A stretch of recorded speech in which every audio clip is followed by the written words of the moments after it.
ಇದೆಲ್ಲ ವಿಚಾರವನ್ನ ಚರ್ಚೆ ಮಾಡ್ತಾ ಹೋಗ್ತೇನೆ. ಮೊದಲಿಗೆ JDS ವಕ್ತಾರ ಆದಂತಹ ನಾಗೇಂದ್ರ ಅವರೇ, ನಿಮಗೆ ಒಂದು ನೇರವಾದ ಪ್ರಶ್ನೆ. ನಿಮ್ಮ ಒಂದು ಭದ್ರಕೋಟೆ ಆಗಿದ್ದಂತಹ ಮಂಡ್ಯ, ಸೊ ಒಕ್ಕಲಿಗ ಪ್ರಾಬಲ್ಯ ಇರುವಂತಹ ಮಂಡ್ಯದಲ್ಲೂ ಕೂಡ ಕೋಮುಗಲಭೆ ಆಗುತ್ತೆ ಅನ್ನುವಂಥದ್ದನ್ನು ಯಾರೂ ನಿರೀಕ್ಷೆ ಮಾಡಿರಲಿಲ್ಲ. ಮೊನ್ನೆ ಗಣೇಶೋತ್ಸವದ ಕೋಮುಗಲಭೆ, ನಿನ್ನೆ ರಾತ್ರಿ ಭದ್ರಾವತಿಯ ಪಾಕಿಸ್ತಾನ್ ಜಿಂದಾಬಾದ್ ಘೋಷಣೆ. ನಿಮ್ಮ ಫಸ್ಟ್ ರಿಯಾಕ್ಷನ್? ನೋಡಿ, ಇವತ್ತು ಕಾಂಗ್ರೆಸ್ ಸರ್ಕಾರ ಏನು ಒಂದು ಹೇಳ್ಕೊಂಡು ಬಂತ ಸರ್ವಾಂಗ ಜನಾಂಗದ ಶಾಂತಿಯ ತೋಟ ಅಂತ ಒಂದು ಮಂತ್ರ ಜಪಿಸ್ಕೊಂಡು ಬರ್ತಾ ಇದೆಯಲ್ಲ, ಇವತ್ತೆಲ್ಲ ಒಂದು ಕಡೆ ಓಲೈಕೆ ರಾಜಕಾರಣ ಮಾಡಿ ಇವತ್ತು ರಾಜ್ಯದ 7 ಕೋಟಿ ಜನರಿಂದ ಮತದಾರರಿಂದ ಗೆದ್ದು ಬಂದಿರೋ CM ಆಗಿದ್ದೇವೆ ಅನ್ನೋ ಒಂದು ಅರಿವೇ ಇಲ್ಲದಂಥ ರಾಜ್ಯದ ಮುಖ್ಯಮಂತ್ರಿಗಳು ಇವತ್ತು ಅಸಹಾಯಕರಾಗಿ ಅವರು ಕಾಣ್ತಾ ಇದ್ದಾರೆ. ಯಾವುದೇ ಥರ ಪವರ್ಲೆಸ್ ಆದ ಗೃಹ ಮಂತ್ರಿಗಳು, ಪವರ್ಲೆಸ್ ಆದಂಥ ಉಪಮುಖ್ಯಮಂತ್ರಿಗಳು, ಪವರ್ಲೆಸ್ ಆಗಿರೋಂಥ ರಾಜ್ಯದ ಮುಖ್ಯಮಂತ್ರಿಗಳು ಅಂತ ನೇರವಾಗಿ 7 ಕೋಟಿ ಜನದ ಸಮ್ಮುಖವಾಗಿ ಹೇಳ್ಬೇಕಾಗಿದೆ. ಯಾಕಂದ್ರೆ ಇವತ್ತು ರಾಜ್ಯ ಆಡಳಿತ ಮತ್ತು ರಾಜ್ಯದಲ್ಲಿ ಆಡಳಿತ ಮಾತ್ರದು ಸೂಪರ್ CMಗಳು ಬಂದ್ ಮಾಡ್ತಾ ಇರೋದು ಇಲ್ಲಿ. ಇವತ್ತು ಶಾಸಕರುಗಳ ಮಾನದಂಡ ತಗೊಂತ ಇರೋದು, ಅವ್ರನ್ನ ಒಂದು ಏನು ಮೌಲ್ಯಮಾಪನ ಮಾಡ್ತಾ ಇರೋದು ಸೂಪರ್ CMಗಳೇನಂತ ಸೂರ್ಜಿವಾಲ ಬರ್ತಾ ಇದ್ದಾರೆ ರಾಜ್ಯಕ್ಕೆ. ಮತ್ತೆ ಸಚಿವರನ್ನ ಮೌಲ್ಯಮಾಪನ ಮಾಡ್ತಾ ಇರೋದು ಸೂರ್ಜಿವಾಲ ಅವರು. ಹೈಕಮಾಂಡ್ಗಳು ಬಂದು ಕುಂತು ಇವತ್ತು ರಾಜ್ಯಭಾರ ಬರ್ತಾ ಇದ್ದಾರೆ. ಇವತ್ತು ಓಲೈಕೆ ರಾಜ್ಯದಲ್ಲಿ ತಾಂಡ ಆಡ್ತಾ ಇದೆ. ನಾವು ಇವತ್ತು ನೋಡಿರ್ಬೋದು, ಹಿಂದೂ ಮುಸ್ಲಿಂ ಅವರು ನಾವೇನು ಒಂದು ರಾಜ್ಯದಲ್ಲಿ ಎಲ್ಲರೂ ಒಂದೇನೋ ಒಂದು ಕೂಗಿತ್ತು. ಈ ಕಾಂಗ್ರೆಸ್ ಸರ್ಕಾರ ಬಂದಾಗೆಲ್ಲ ಈ ರೀತಿಯಾದ ಪ್ರಚೋದನೆಗಳು ಕೊಟ್ಟು ಇವತ್ತು ಅಲ್ಲಿ ನಡೆದಿರೋಂಥ ಮದ್ದೂರಲ್ಲಿ ನಡೆದಿರೋ ಘಟನೆಗಳಿಗೆ ನಾನಾ ರೀತಿ ಕಾರಣಗಳು ಎದ್ದು ಕಾಣ್ತಾ ಇದ್ದಾವೆ. ಒಂದೇ ರೀತಿ ಅಲ್ಲ, ನಾನಾ ರೀತಿ ಕಾರಣಗಳು. ಮದ್ದೂರಿನ ಇಲ್ಲ ಇರುವಂಥ ಜನಾಂಗ ಅವರು ಮಾಡಿಲ್ಲ ಇದನ್ನ, ಎಲ್ಲೋ ಮಂಡ್ಯದಿಂದನೋ ಇಲ್ಲ ರಾಮನಗರದಿಂದನೋ ಈ ರೀತಿ ಕರೆದು ಜನಗಳನ್ನ ಅಲ್ಲಿ ಒಗ್ಗೂಡಿಸಿ ಆ ಮಸೀದಿ ಒಳಗಡೆ ಕಲ್ಲುಗಳು ಕ್ರೋಢೀಕರಣ ಮಾಡಿ ದೊಣ್ಣೆಗಳು ಮತ್ತೆ ಬೇಕಾದಂಥ ಉಪಕರಣಗಳೆಲ್ಲ ರೆಡಿ ಮಾಡಿ ಇಟ್ಕೊಂಡು ವ್ಯವಸ್ಥಿತವಾಗಿ ಮಾಡ್ತಾರೆ ಅಂತಂದ್ರೆ ಅಲ್ಲಿನ ಗೃಹ ಮಂತ್ರಿ ಕಾರ್ಯ ಮತ್ತು ಅಲ್ಲಿನ ಪೊಲೀಸ್ ಅಧಿಕಾರಿಗಳು ಮಾಡಿರೋ ರೀತಿ ಏನು? ಪೊಲೀಸ್ ಅಧಿಕಾರಿಗಳ ಮೇಲೆ ಅನುಮಾನ ಬರ್ತಾ ಇದೆ, ಗೃಹ ಮಂತ್ರಿಗಳ ಮೇಲೆ ಅನುಮಾನ ಬರ್ತಾ ಇದೆ. ಇವತ್ತು ಒಂದು ಗಣೇಶನ ಇಡಬೇಕಾದರೆ ಈ ರಾಜ್ಯದಲ್ಲಿ ಈ ಕೊಡಬೇಕಾದಂತ ಕಾನೂನು ರೀತಿಯ ಪ್ರಕ್ರಿಯೆಗಳೇನು, ಯಾವ ರೀತಿ ನೀವು ಮಾನದಂಡಗಳು ಹಾಕಿದ್ದೀರಿ? ಒಂದು ಗಣೇಶನ ಇಡಬೇಕಾದ್ರೆ ಅಲ್ಲಿ ನೀವು ಸೌಂಡ್ ಮಾಡ್ಬೇಕಂದ್ರೆ ಪರ್ಮಿಷನ್ ಇರಬೇಕು, ಮಾಡಬಾರ್ದು, ಕೂಗಾಟ ಮಾಡಬಾರ್ದು, DJ ಮಾಡಬಾರ್ದು, ಜೋರಾದ ಸ್ಪೀಕರ್ಗಳನ್ನ ಬಳಸಬಾರ್ದು, KEB ಪರ್ಮಿಷನ್ ತಗೋಬೇಕು, ಅಲ್ಲಿ ಸ್ಥಳೀಯ ಕಚೇರಿಗಳಿಂದ ಇಲಾಖೆಗಳಿಂದ ಪರ್ಮಿಷನ್ ತಗೋಬೇಕು, ಗುಂಪು ಗಲಾಟೆಗಳಾಗಬಾರದು ಅಂತ ಒಂದು ಸಮಿತಿ ಮಾಡಿ ಕಮಿಟಿ ಮಾಡಿ ಆ ಕಮಿಟಿಯಲ್ಲಿ ಇರೋಂಥ ಎಲ್ಲ ಏನು ಅಲ್ಲಿನ ಒಂದು ವ್ಯವಸ್ಥಿತವಾದ ಗಣೇಶನ ಆಚರಣೆ ಮಾಡೋಂಥ ಒಂದು ಏನು ಸಂಘ ಇದೆಯೋ ಆ ಸಂಘದಿಂದ ಎಲ್ಲ ರೀತಿಯಾದ ನೀವು ಮಾಹಿತಿ ಪಡೆದಿರ್ತೀರಿ. ಎಷ್ಟು ಜನ ಸೇರಿಸ್ತೀರಿ, ಯಾವಾಗ ಗಣೇಶ ಇಡ್ತೀರಿ, ಎಷ್ಟು ಜನಾಂಗ ಸೇರ್ಬೋದು, ಮತ್ತು ಯಾವ ರೀತಿ ನೀವು ಇದು ಕಾರ್ಯಕ್ರಮ ರೂಪಿಸಿದ್ದೀರಿ, ಮತ್ತು ಇಲ್ಲಿ ನೀವು ಸ್ಪೀಕರ್ ಹಾಕಕ್ಕೆ ಹೋಗಬಾರ್ದು, ಗಲಾಟೆಗಳಾಗ್ಬೋದಂತ ನಾನಾ ರೀತಿ ನೀವು ಶಿಸ್ತು ಕ್ರಮಗಳು ತಗೊಂಡು ಎಲ್ಲನೂ ಕೂಡ ನೀವು ರೈಟಿಂಗಲ್ಲಿ ತಗೊಂಡಿರ್ತೀರಿ. ಪ್ರತಿಯೊಂದು ರೈಟಿಂಗಲ್ಲಿ ತಗೊಂಡಾದ್ಮೇಲೆ ಅದನ್ನ ಕಾನೂನು ವ್ಯವಸ್ಥೆನ ಜವಾಬ್ದಾರಿನ ಮತ್ತೆ ಪೊಲೀಸ್ ವ್ಯವಸ್ಥೆ ಕೊಡಬೇಕಾದವ್ರು ಯಾರು, ಮಾಡ್ಬೇಕಾದವ್ರು ಯಾರು? ಈ ಒಂದು ಕಾರ್ಯಕ್ರಮ ಹೀಗೆ ಹಿಂದೆ ಒಂದ್ಸತಿ ನಡೆದಿತ್ತು. ಎಲ್ಲಿ ನಡೆದಿತ್ತು? ನಾಗಮಂಗಲದಲ್ಲಿ ನಡೆದಿತ್ತು. ನಾಗಮಂಗಲದಲ್ಲಿ ಇದೇ ತರ ಆಗಿತ್ತು, ನೀವು ನೋಡಿದ್ದೀರಿ. ರಾಜ್ಯದಲ್ಲೇ ತಲ್ಲಣಾಗೋಗಿತ್ತು. ಎಂದೂ ನಡೆದ ಮಂಡ್ಯ ಜಿಲ್ಲೆಯಲ್ಲಿ ಕಾಂಗ್ರೆಸ್ ಬಂದಾಗ ಈ ಒಂದು ಕಾರ್ಯಕ್ರಮಗಳು ನಡೀತವೆ, ಈ ತರ ಆಗುತ್ತೆ ಅಂದ್ರೆ ಇದು ಉದ್ದೇಶಪೂರಿತ ಅಂತ ಕಾಣಿಸ್ತಾ ಇದೆಯಲ್ಲ. ಇವತ್ತು ಎಲ್ಲೂ ಕೂಡ ಕನ್ನಡಿಗರು ನೆಮ್ಮದಿಯಾಗಿರಬಾರ್ದು, ಕನ್ನಡಿಗರು ಬದುಕಬಾರ್ದು, ಕನ್ನಡಿಗರು ಹಿಂದೂಗಳು ಕನ್ನಡಿಗರೆಲ್ಲ ಒಂದೇ ತಾನೆ, ರಾಜ್ಯದ ಕನ್ನಡಿಗರು ಹಿಂದೂಗಳೆಲ್ಲ ಒಂದೇ ತಾನೆ.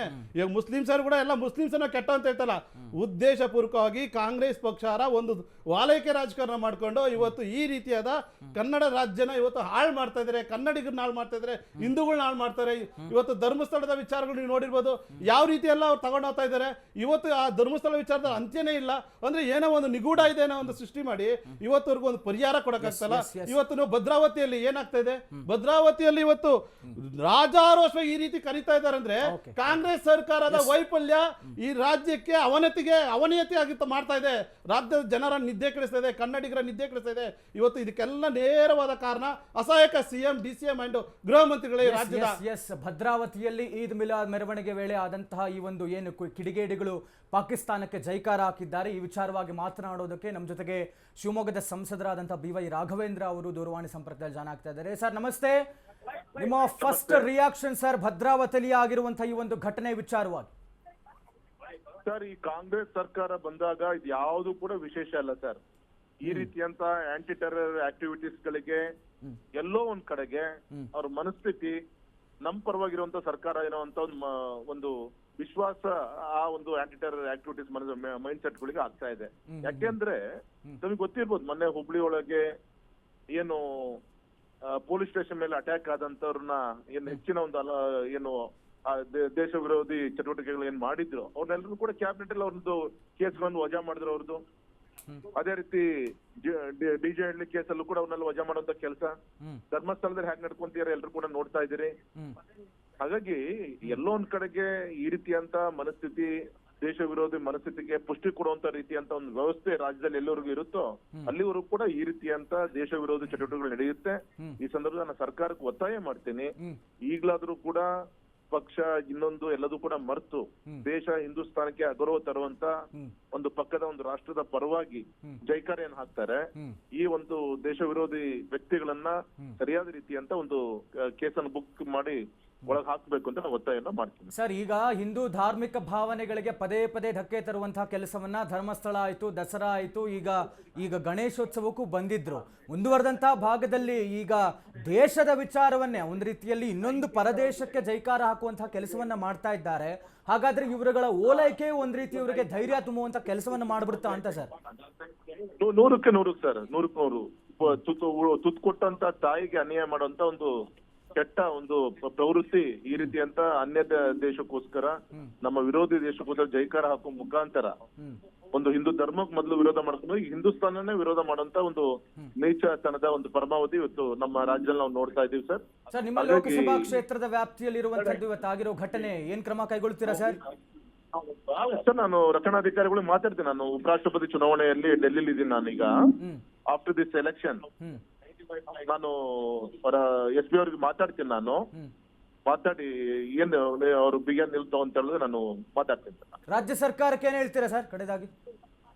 ರಾಜ್ಯ ಸರ್ಕಾರ ಇಷ್ಟೇ ನಾನು ಒತ್ತಾಯ ಮಾಡೋದು, ಈಗ್ಲಾದ್ರೂ ಕೂಡ ನಮ್ಮ ದೇಶ ಎಲ್ಲರಿಗೂ ಕೂಡ ಗಟ್ಟಿಯಾಗಿರುತ್ತೋ, ದೇಶದ ಸೈನಿಕರು ನಾವು ಎಲ್ಲರೂ ಕೂಡ ಗೌರವ ಕೊಟ್ಕೊಂಡು ಹೋಗ್ತೀವೋ, ಆಗಿದ್ದಾಗ ಮಾತ್ರ ನಮ್ಮ ರಾಜಕಾರಣ, ನಮ್ಮ ಸರ್ಕಾರಗಳು ಎಲ್ಲದೂ ಕೂಡ ಗೌರವಯುತವಾಗಿ ಒಂದು ಪ್ರಜಾಪ್ರಭುತ್ವ ವ್ಯವಸ್ಥೆ ನಡೆಸಿಕೊಂಡು ಹೋಗ್ಲಿಕ್ಕೆ ಸಾಧ್ಯ ಆಗತ್ತೆ. ಹಾಗಾಗಿ ಈಗ ಈ ವಿಚಾರದ ರಾಜಕಾರಣವನ್ನು ಬಿಟ್ಟು ಕಠೋರವಾದಂತ ನಿಲುವನ್ನು ತೆಗೆದುಕೊಳ್ಬೇಕು. ಆ ಒಂದು ಆಂಟಿ ಟೆರರ್ ಆಕ್ಟಿವಿಸ್ಟ್ ಇವ್ರನ್ನ ಬಿಗಿ ನಿಲುವು ತೆಗೆದುಕೊಳ್ಬೇಕು ಅನ್ನೋ ಒತ್ತಾಯನ ಮಾಡ್ತೀನಿ. ಸರ್, ತಾವೇನಾದ್ರು ಮದ್ದೂರ್ಗ್ ಹೋಗ್ತಾ ಇದ್ದೀರಾ ಸರ್ ನಾಳೆ ಏನಾದ್ರು? ಇವತ್ತು ರಾಜ್ಯಾಧ್ಯಕ್ಷರು ಹೋಗ್ತಾ ಇದ್ದಾರೆ ನಾಳೆ ಬೆಳಗ್ಗೆ. ನಾನು ಡೆಲ್ಲಿಲಿ ಇದ್ದೀನಿ, ಪಾರ್ಲಿಮೆಂಟ್ ಇದರಲ್ಲಿದ್ದೀನಿ ನಾನು, ವೈಸ್ ಪ್ರೆಸಿಡೆಂಟ್ ಎಲೆಕ್ಷನ್ ಇದ್ದೀನಿ ನಾನು. Thank you sir, thank you. Yes, thank you, ಧನ್ಯವಾದಗಳು ರಾಘವೇಂದ್ರ ಸರ್ ಅಶ್ವವೇಗವಾಗಿ.